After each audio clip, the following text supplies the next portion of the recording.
बिहनिया के बेरा घर मालिक से निवेदन है, अगर वही मृतक प्राणी के नाम से आरती के पावन बेरा ला बिहनिया के बेरा में वही आत्मा स्वरूप जो आज हमारे बकरी ना छोड़ के घंटूड़ा छोड़ के चल दिसना वही के नाम से आरती की व्यवस्था हो तो सागर मंच पर पहुंचाने की कष्ट करेंगे।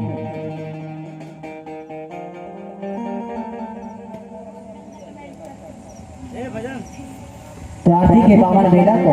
आप अति शीघ्र मंच में पहुंचाने की कष्ट करेंगे। आवा तब तक एक बार पुणे जिस तरह शुरू में